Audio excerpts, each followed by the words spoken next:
49th President of the United States. I stood by Dwayne after the Tooth Fairy 6-episode event series. I'm sticking with him now. Hey, if you smell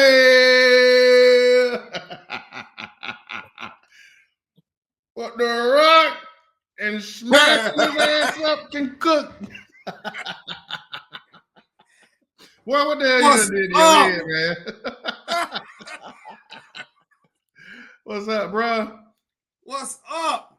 Boy, you always got something up your sleeve, but listen, if we gonna put that in the prosthetic budget, going. we're gonna use that. I'm keeping this wig. I'm keeping this. I'm back in the game.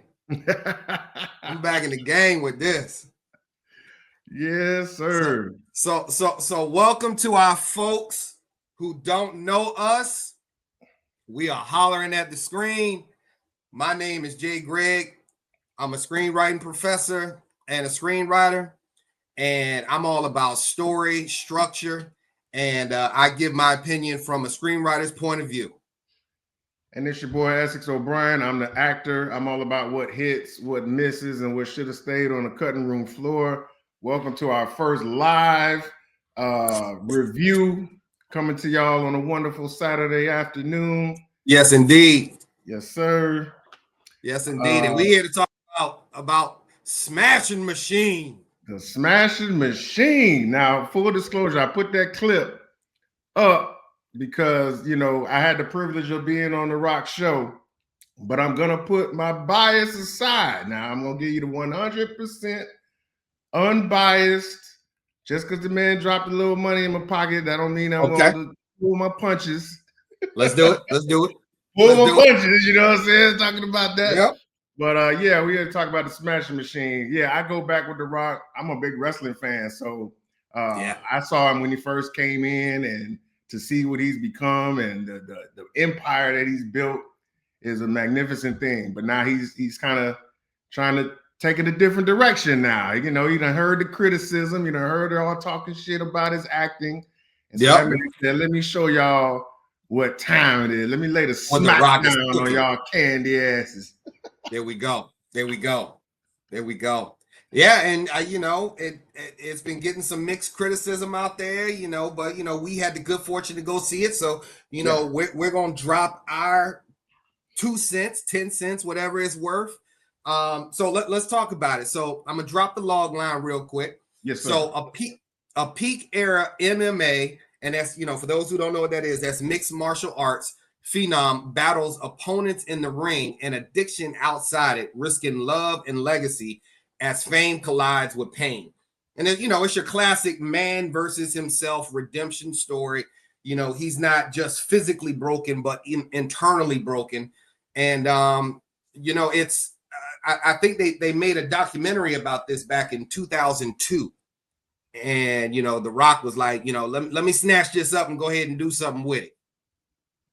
Yes, sir. He did. He's been attached to this, I think, for about 8 years. I want to say maybe 7 or 8 years, something like that. Has been in development because I heard them talking about it on the interview. Yeah.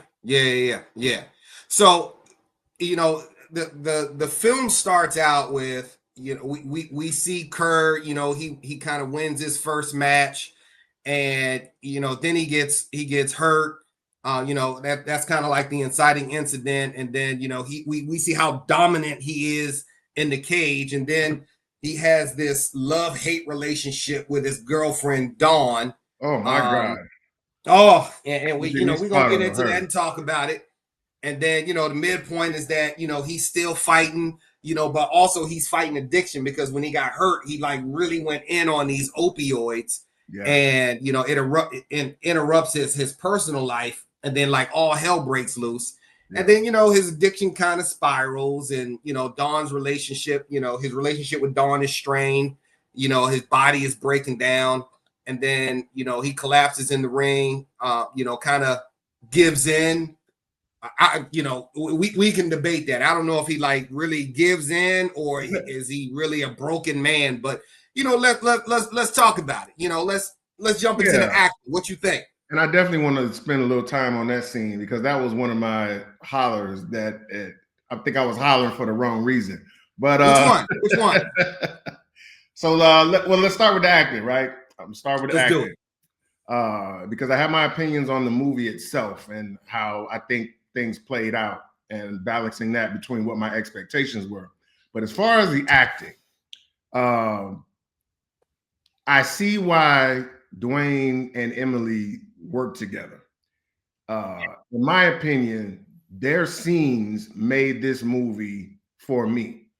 I think their scenes and their chemistry, the drama that they displayed, especially when they was going at it, that made the movie for me, because that really, it resonated with me personally, because your support system in anything you do, whether it's acting, sports, business, the person you have behind you is crucial. Yeah, it's your love interest, your wife, your spouse, or your life partner, whatever it is. So to see that going through really resonated with me, and it grounded the movie, because I ain't MMA and all that. I like the UFC and I like combat sports. Obviously, I'm a wrestling fan, but it's, to me, that's like a fantasy lore. You know what I mean? But what really made it personal was their connection and their interaction and the drama that they had. So they really stole. Well, I won't say stole it. It's their movie, but they really made the movie great to me, in my opinion. Dwayne has been much maligned for some of the choices that he's made. He hasn't challenged himself in years, but I always felt like he had chops because, in some of his earlier work, like Gridiron Gang and what's the one where he played the sheriff, Snitch. I thought he had shown Snitch was good.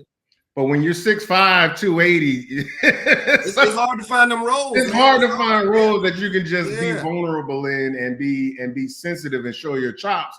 But this was the perfect vehicle for it, because what we saw was the man behind the brawn, the man who had his insecurities, his vulnerabilities, and of course, struggling with addiction. I mean, I don't know anybody that hasn't had some form of addiction in their family or someone close to them who has dealt with addiction. And I thought he really came out shining with this one. This was the perfect vehicle for him to sort of depart from the conquering hero that he's always playing, who relies on his charisma and his looks, to being somebody that really explored his inner depth. So him and Emily, they made the movie for me. What about you? Yeah, man, I totally agree. We agree there. I think that, at some point I forgot that I was watching The Rock. Yeah. And it wasn't just which is hard. Aesthetics. Yeah, which is hard, ring, right? Let me take that off. That's hot. Yeah. The Ball brothers are back. So hey, whatever he was using, we got to figure out how much that was so that we can get it in the budget for our next film. Yeah, we got to get that, man. We got to get that. But yeah, I forgot that I was watching The Rock for a moment. Like you said, it was hard. And, the prosthetic that they put on head, it almost looked like it was like an AI version of The Rock, but not The Rock. You know what I mean? Yeah. So, it was good. And, he was playing a much softer character, a broken character. And we got to remember that this is a biopic. Yeah. This is a real dude, Matt Kerr. Mark Kerr. Yeah. Mark Kerr. I'm sorry, Mark Kerr. And The Rock did a great job. If you go back and look at the documentary, or you look at some of the footage of Mark Kerr, The Rock was right on point with him. And he even had to put on 30 extra pounds of muscle to do this role. And you're like, all right, he's already big as hell. Like, yeah. So, so like I said, going back to the wrestling side of it, he usually wrestled in his prime between about 255 to 270. When he last wrestled at not this year's, but the year before's WrestleMania, which is when they were shooting this film, he was so huge. He was about 285, 290. Yeah. And I was thinking to myself as a wrestling fan, like, why the hell is he coming into this match so big? Because you need to be more, nimble and agile in wrestling than in a movie set. But then seeing him now and how massive he was, that's when it clicked for me. And it did, even though we used to seeing him as his muscle-bound hero type, it really did help him disappear into the character with all that extra size. And he looked more like a fighter. You know what I'm saying? Yeah. I was expecting him to come in and be his usual self, because we see him in Jumanji playing The Rock. I don't know if it was The Rock playing his character in Jumanji or the character in Jumanji playing The Rock. Black Adam, you know, Rock'em Sock'em, you know, all that stuff, you know. But this was a different character. This is a different dude. Yeah, and you know, I don't understand the criticism sometimes with certain things like that. Like if people value your presence and your charisma and personality that much that they want to pay you the type of money that they was paying him to be himself, you telling me you wouldn't do it? Hey, me. Everybody ain't got to be Daniel Day-Lewis out here, all right? We trying to get pay me to. And like I say, the same dude. Yeah, 6'4", 6'5". How much crying do you really want to see this motherfucker do? You want to see some fighting, man? No, I don't want to do that, man. I don't want to do that. I want to see you beat something up. Throw the building across the street. Yeah. You know, and then there's Emily Blunt, who I am a huge fan of Emily Blunt. I was so glad to see her in this film. She did an amazing job. Yeah. And she showed how this was a very toxic yet supportive relationship. You know, she could support at one point, and then at the other point it was very toxic, but they were toxic for each other. But it was a very codependent relationship. Like, I need you, but I hate you. And you know, and it was kind of like Mark was not only addicted to these damn pain pills, but he was also addicted to this toxicity. You know, to this relationship. Yeah. They both needed something from each other that they either couldn't or wouldn't provide. She wanted to be more centered in his life. And for him to be this gladiator to go in there and, you know, put his life and his body on the line, he needed a different type of support.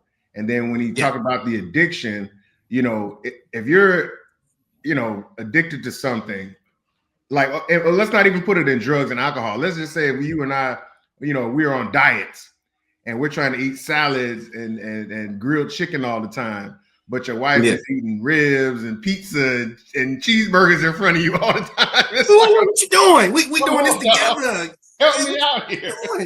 What you doing? That's what she was doing. And she even like threw it up in his face at one point. And I was like, I can't stand it. Ooh, yeah. You know what I'm saying? So yeah, she really nailed it, man. And she looked great too. Like, I didn't know she was good looking like that. I've seen it in so many other roles. I was like, all right, Emily, what's going on? Emily Blunt, big fan. By the way, we can see y'all comments. We want you to interact. This is our first live, so if you got some comments or some questions or thoughts on what we're saying, by all means, join us. What's going on, Austin? Appreciate the comments. Thank you, Austin, for tuning in. That's my son right there. If you're watching us on Facebook, please go to the YouTube and like and subscribe as well. And then if you're on YouTube right now, you can go to our Facebook pages and like us. That's how you show your support, show your love. Quick click of the buttons, and that's all we need. We appreciate you joining. That's all you gotta do. We see you watching. That's all you gotta do. What I mean? Get these views up. We're gonna get our merch rolling sooner or later. I know I gotta cut the check. It's all good. I got it coming. Back to what you were saying. Yeah, I think those two, man, they really made the movie.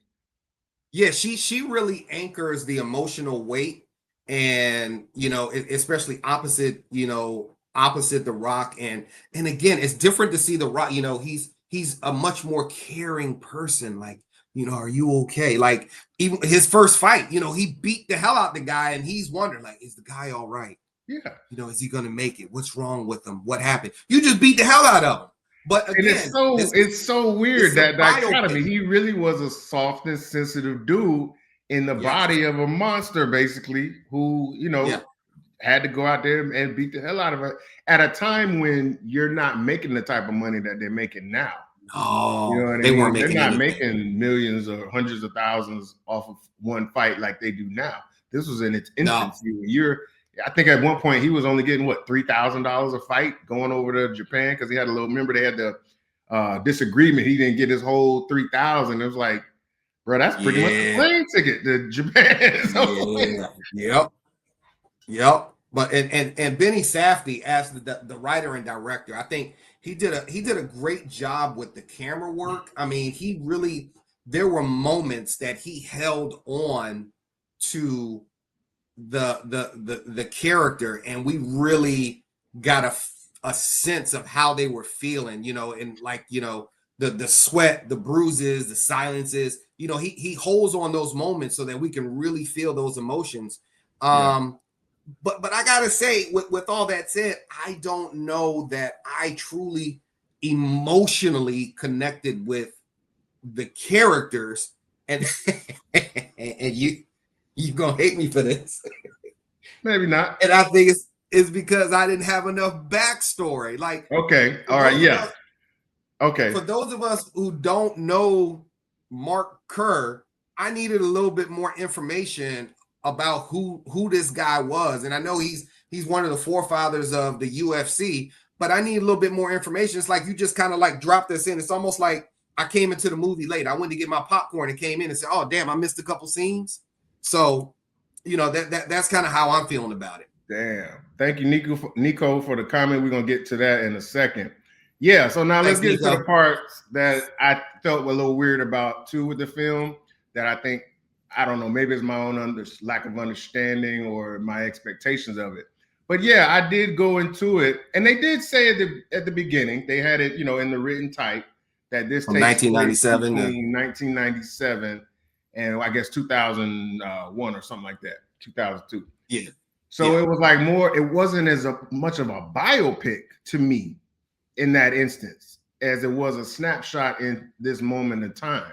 So I guess it was a purposeful choice not to give us that backstory, but I would have also have liked a little bit, you know, like, how did you get here? You know what I mean? It's kind of like rolling up in the traffic and you see an accident and you see what's going on in that moment, but what did you do? What caused this? You know what I mean? Yeah. Because it was just like too much like, okay, you had a fight, you got hurt, and then just the addiction just comes just from that. Usually it's something else more to trigger that downward spiral. And I would have liked to have a little insight to that as well. But different kind of style, different kind of director. So maybe that was the plan. And like I say, and that leads me to, going to Nico's question. I don't know if we want to jump to the end right now, but yeah, it didn't feel like a complete view of one man's life, more so than just a period of time.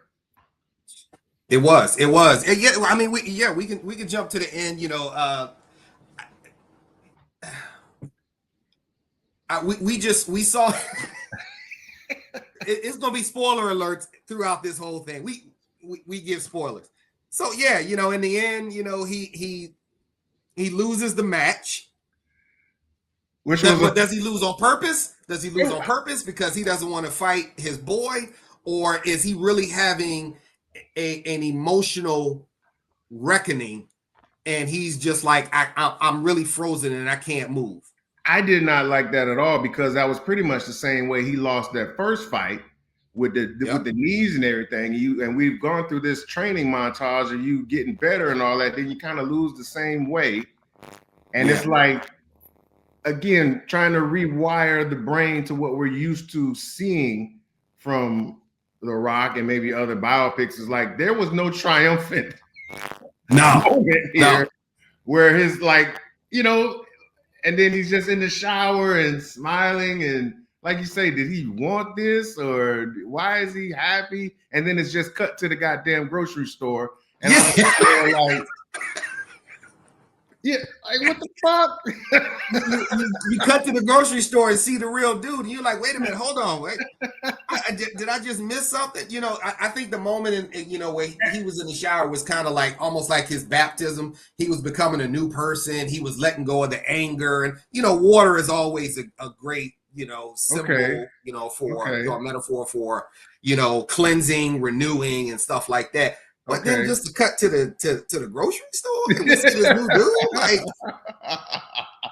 and then to tell us, you know, they do the written part where it says he kept fighting, you know, a few more years after the epilogue, and it was just like, well, I wanted to see him finish on top, you know, or at least not finish at that moment with the disappointment. And I get what you're saying. Maybe he had this realization of, you know, I'm better now. I'm handling the loss better than I would, because I think in the first part when he lost, it contributed to the downward spiral and the toxicity with the relationship. So maybe that was his moment of clarity where he was like, it's not the end of the world. I took the L, but I'm still me. I'm still, whatever you want to say, happy, joy.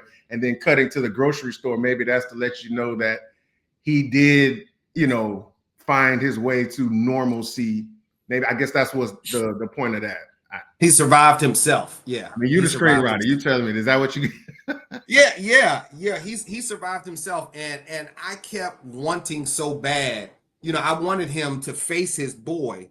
If this had not been a biopic, I think, of course, it would have been written differently. It would have been, okay, the Marks are battling for it. His boy is Mark Coleman and he is Mark Kerr, and we would have seen like an ultimate, rock'em sock'em beatdown, an ultimate fight. Yeah. But again, this is this man's true life. Yeah. And we didn't get what we wanted. We got exactly what happened. And I think, I think Mark Kerr probably was very close to the writer and director and just said, no, I really want you to stick close to exactly what happened, in our life. Don't add anything else. Yeah, that makes sense.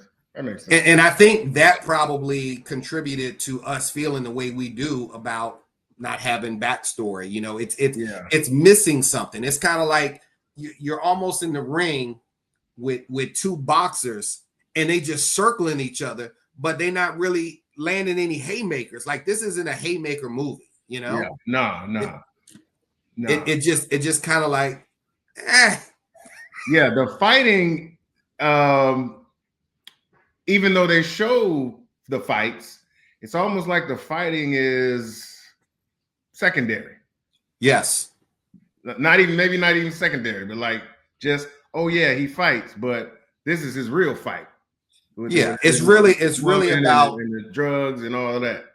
Yeah, it's really about his internal struggle, which I love that. I love flawed characters, and Emily Blunt, or Dawn, was a very flawed character. These are the type of characters that I like to write, that I like to read about in screenplays. But other than that, that last scene, bro, when she tries to offer herself, that whole scene, unalive herself. Everybody talking about Oscar bait or whatever. Just send that scene. Just send that scene, because that's the one that had me like, God damn. Yeah, like they really went there, man. And and I don't want to give it up to him, but that was one of my hollers. I was because you didn't think it was gonna go there. It was like he asked her to leave. I thought maybe she might slap him or he slap her or something like that. But hey, for them to go from 0 to 100 like that. That was off the chain. But that was honestly probably the best scene of the movie, because that got us. It was the saddest yet the best scene of the movie, because it got us emotionally involved. It was like, yo, don't do this, and don't let her do this. Y'all got to figure out a way to make this work, or either you gotta amicably split. But don't go out like this, self-aliving, unaliving yourself, in this way, or at all. Why are you just smiling at me, man? What happened? Essex, I think you froze up, bro.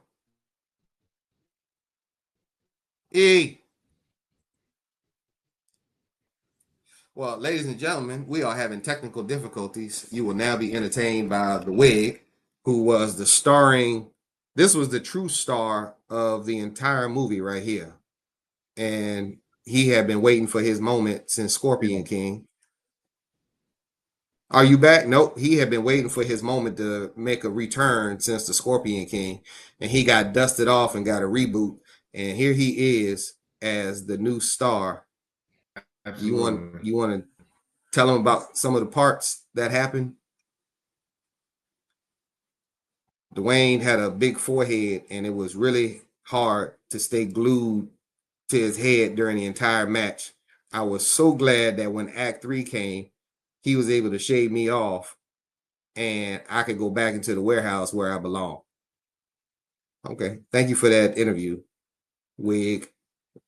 We will now try to return to our normal discussion about this film. All right, I'm back. So, in a nutshell, The film was fine. I enjoyed it. Some of my hollers, I'll go ahead and get mine out while Essex is doing what he's doing. Some of my hollers, we normally do this. What kind of made you holler? Things that made me holler. The painkillers. When he OD'd, it was kind of like, oh man, you got to stop with this. Don't OD.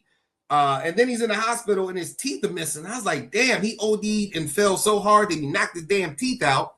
I don't think they had a good dental plan back then for him, so I don't know how he got the new teeth. And then, of course, the relationship blow-ups with Dawn, that was just ridiculous. The moment that she went to Japan and she showed up, and it just kind of like took the air out the room. Like, what is she doing here? Nobody wants her here. And then, of course, like Essex and I were talking about, the Piron scene where, Dawn pulls it out in the middle of a fight. And then and then Kerr's collapse in the ring. Like, I was hollering at that moment, like, did he really give in because he wanted to see his boy? Well, oh, there you go. My bald brother and brother is back. Are you here? Nope, he froze again. He just got that cool thinking pose. So we're gonna let Essex think for a little minute. The all is lost moment where Rock just kind of gives in to himself. I was hollering at the screen like, okay, dude. The themes in this movie, the takeaways, it really talked about, addiction is really a true opponent. And like Essex said earlier, if you probably know people in your family that have suffered with addiction in the past, or maybe even suffering with addiction right now. You got to give them some type of grace, because if they're in a type of mindset where the addiction is taken over, you got to give them some type of grace, because they're just trying to really come up out of it. Addiction, love is addiction, and sports deconstruction. What are you willing to give up, for the cost? And I think we saw a couple of sports movies this year. We saw F1 with Brad Pitt, and then we saw him, which we just did a review of not too long ago, a couple weeks ago. It was a sports movie as well. What are you willing to sacrifice for glory? And I enjoy these sports movies coming out, because it gives us a different perspective about what the athletes truly have to go through to make it to become top in their field. Let's take some more questions from the audience here. It's a life story of what you are willing to sacrifice. Exactly. Thank you, Joni. True. Maria asks, what do you think the real Mark Kerr? Why do you think the real Mark Kerr was laughing in the end? I think he was laughing in the end because he had been a broken man, and he realized that he didn't need this sport to be the person that he needed to become. Again, it's a redemption story. He had to heal himself within, and then heal his body later. So hopefully that answers your question. How closely to Mark Kerr's real life does this storyline follow? I think it follows it very, very closely. There was a documentary that came out in 2002, and I think that Mark Kerr, I think he was a bit upset at the documentary because of how it portrayed Dawn. So I think he worked very closely with the writer and director here, and probably said, these are the points that I want you to hit, and please, don't go any further. So I think it was very close. Let's see exactly what I was telling my dad. Yes. What could be the next step in the future of sports movies? That's a great question, Austin. I think I would love, honestly, I would love to see a Kobe Bryant biopic. I don't know if we're ready for that yet, but I would love to see some of our heroes in other sports, because we've seen this one, we've seen him, and we've seen again F1 this year, and then last year they came out with a wrestling biopic about the I forgot the last name, but Essex would know the name of the wrestling family. But yeah, I think that we're probably going to see more more sports films, and it's good because we truly have to understand what these athletes go through. Do you think there would be space made for female films like this? Yeah, we saw Clarissa Shield. I think she had a biopic. You know, she's a beast in boxing right now, and she had a film out a couple years ago. I can't think of what the name was, but yeah, she's a beast, and I think that we will see more female films, especially with the way the WNBA is blowing up right now. I think that we will probably see some biopics coming out of that. You know, I would love to see a biopic on Dawn Staley. You know, she's, you know, the coach of the South Carolina USC Gamecocks. I think that will be a great biopic as well. Mercedes, yeah, I agree. Yep. Kobe biopic, but I don't know who could actually step into Kobe's shoes and play him. I don't know that there isn't. I'm sure there's an actor out there, but I don't know who that actor could be. Dawn is amazing. Dawn is amazing, and you know she was a flawed wife. Flawed girlfriend, but she was also his support system. She was everything to him, and like Essex said, she wanted to be the center of his universe, but she was competing with not only his drugs but also his life as an MMA fighter. And she just wanted to know that she was the center of his world. But I know a couple of some time ago I was going to trying to do a reality show about wrestlers, and happened to speak with some of the spouses of wrestlers. So I got some inside information, not inside information, but some insight as to like what they have to deal with being the spouses of, or being a spouse of a wrestler, what they have to endure, you know, the broken bones, the long nights, you know, the pain. Like they have to be there to put that person back together, and the audience does not see that. So yeah, I commend Dawn for what she did. She was a little toxic, a little out there, but you know, that's what happened. All right. You know, for this film, I'm going to give it 3.5 hollers. I'm not going to give it 4. I think the last review that we did, I gave that one 4. I'm going to give this one 3.5. And that's primarily because of the acting between Emily Blunt and Dwayne Johnson. I can't even say The Rock, because this was Dwayne Johnson truly acting. So yeah, I'm going to give it 3.5 hollers, and that's it. I hope you enjoyed this. Essex, I hope you're okay over there on the other side, and please stay tuned for other reviews that we do. All right, I'll holla. Peace.